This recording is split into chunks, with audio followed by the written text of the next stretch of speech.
తమిళ చిత్రరంగం గురించి, అలాగే మీరు కొన్ని పేరు ప్రఖ్యాతులు అక్కడ తమిళ్లో కూడా మీరు బాగా అందరూ తెలుసు, అంతా ఫ్రెండ్స్ ఉన్నారు, మీకు అంత బాధస్ అక్కడ చేసిన సినిమాల గురించి, అక్కడ వివరాలు మన తెలుగు వారికి చాలా తక్కువ మంది తెలుస్తుంది కదా, దాని గురించి ఆయన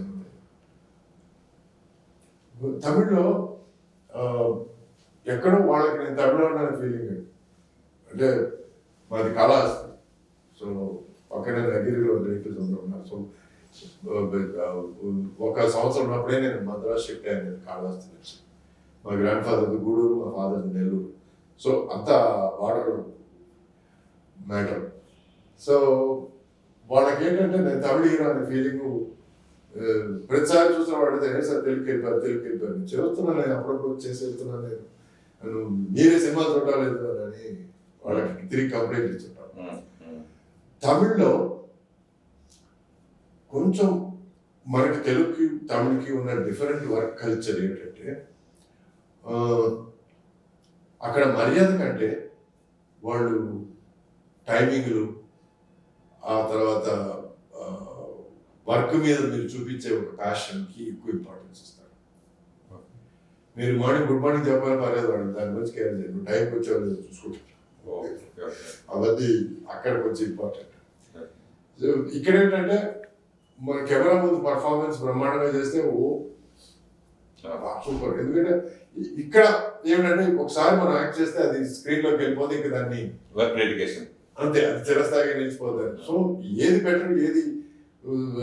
బెటర్ కాదని నేను తర్కించలేను, నేను దానితో వేయలేను. Both their own importance. ఎన్ని తమిళ సినిమాల్లో చేశారు హీరోగా? తమిళ్ హీరోగా 110 సినిమాలు చేశాను. ఒక 7-8 సినిమాలు విలన్ గాను, తర్వాత హీరోయిన్ బ్రదర్ గాను అట్లా చేశాను. సూపర్. చెన్నైలో ఉండే రోజులు గుర్తు చేసుకుంటే ఏమనిపిస్తుంది? చెన్నైలో ఉండే రోజులు గోల్డెన్ డేస్ అండి. ఎందుకు గోల్డెన్ డేస్ అంటున్నారంటే సోషల్ మీడియా లేదు, అటు తిరిగితే ఫోటోలు తీసాను, ఇటు తిరిగితే ఫోటోలు తీసాను లేదు.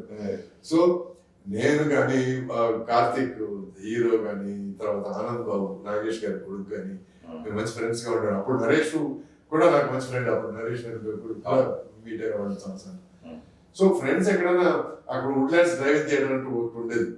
సో అక్కడే సాయంత్రం అయితే ఈ సినిమా చూశాను, ఆ సినిమా చూశాను, చాలా బాగుంది, రాబర్ట్ డీనీరో యాక్ట్ చేశాడు, అల్ పచినో యాక్ట్ చేశాడు, ఇట్లా సినిమాల గురించే అక్కడ కూడా మాటలు కూడా. సో ఈ కలయికలు, ఈ స్నేహాలు ఇవి దూరం అయిపోయాయి. వచ్చిన తర్వాత ఇక్కడ వచ్చి కూడా కాదు, మద్రాసులో కూడా దూరం అయిపోయాయి. ఎప్పుడైతే మనకి క్యారవాన్ కల్చర్ స్టార్ట్ అయిందో ఎవరికి వాళ్ళు దూరం, మనుషులు దూరం అయిపోయి, ఎక్కడికి వాళ్ళు దూరం అయిపోయి, షార్ట్ పిలిస్తే తప్ప వచ్చి మాట్లాడుకోవడం అనేది. సో ఈ సోషల్ మీడియాలు, పేపరాజీలు ఇవన్నీ అప్పుడు లేవు. అప్పుడు కొంచెం ఫ్రీగా ఉండేవాళ్ళు. కెరీర్ మంచి గాడిలో పడుతున్న టైంలో, మంచి ఫామ్ అవుతున్న టైంలో అనిత గారిని పెళ్లి చేసుకోవడం, తర్వాత విడాకులు విడిపోవడం, ఆ తర్వాత ఇలా మీ కెరీర్ మీద ఆ ప్రభావం ఏమైనా ఇబ్బంది కలిగించాక గురి చేసింది అనుకోవచ్చు? లేదు, అట్లా ఏమనుకోలేదు. అంటే ఇప్పుడు లవ్ స్టోరీలు చేసేవాడు పెళ్లి చేసుకుంటే డెఫినెట్ గా చాలా మంది ఫీల్ అవుతారు, వేరే విషయం. అది దాన్ని ఏం చేయాలి, అందుకని పెళ్లి చేసుకోండి అయిపోతాం. సో అది దాన్ని నేను ఎక్కువ సీరియస్ గా తీసుకోలేదు. నేను ఎప్పుడు జీవితాంతం 60 ఏళ్ళ వరకు లవర్ బాగా ఉండుకోవాలంటే అది మ్యాడ్నెస్, అది కరెక్ట్ కాదు. అనిత గారు అనగానే మనకి జంజాల గారి బాబా సినిమా వస్తుంది. తర్వాత మీరు ఇప్పటికీ ఆవిడతో స్నేహపూర్వకంగా ఉంటున్నారని అంటే వెళ్ళిపోయిన తర్వాత కూడా అది ఎలా సాధ్యపడింది? మనకి కళ్ళు ముందుంటాయి కానీ వెనకుండా. సో లైఫ్ అనేది ముందు చూడాలి, వెనక్కి చూడకూడదు, తిరిగి చూడడం చాలా తప్పదు. సో అప్పటి వరకు ఒక బంధం ఉండేది, ఆ బంధం విడిపోయింది, ఆ బంధం మారింది. ఒక భార్య అనే బంధం స్నేహితురాలు అనే బంధానికి మారింది. సో పాత మర్చిపోవాలి. ఎందుకంటే మా ఇద్దరి మధ్య ఒక కొడుకు ఉన్నాడు. ఆ కొడుకు కోసం మేము ఒకరికొకరు మర్యాద ఇచ్చుకోవాలి, ఒకరికొకరు స్నేహపూర్వకంగా ఉండాలి అనేది న్యాయం అనేది. It is the right thing to do. But apart from right thing to do, అంతకు మించి మా మధ్య ఆప్యాయత, ఒకరంటే ఒకరికి మర్యాద. మాకు విడాకులు కూడా ఏదో గొడవలు పడి అది కాదు. ఎందుకంటే తనకి ఎక్కడో నేను అమెరికాలో సెటిల్ అవ్వాలి.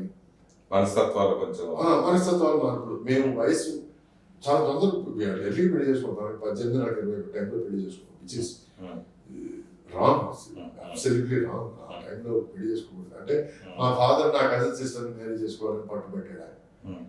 సో అందుకని నేను ఇంట్లోంచి పారిపోయి బయటకు వచ్చి ఈ అమ్మాయిని పెళ్లి చేసుకున్నాను. సో పరోక్షంగా ఈ తప్పు జరగడానికి మా ఫాదర్ కారణం ఉంటారు. అవునా? ఏం చేస్తారు బాబు? ఏం చేస్తారు? బాబు ఒక ఫాస్ట్ ఫుడ్ చైన్ మేనేజర్గా పనిచేస్తున్నాడు చికాగో. అక్కడే సెటిల్ అయిపోయాడు. ఒక తెల్లమ్మాయిని పెళ్లి చేసుకున్నాడు. ఈ హ్యాపీ. అతను నటనపై ఇంట్రెస్ట్ అప్పుడు ఏం చూపించారు? సో నేను కూడా నీకు ఇంట్రెస్ట్ ఉందా అని మాట అడిగాను. లేదు, నువ్వు హాలీవుడ్ సినిమాలు చూస్తే నేను ఇంట్రెస్ట్ చూపిస్తాను అన్నాడు. బాబు నాకు నువ్వు అక్కడే సంతోషంగా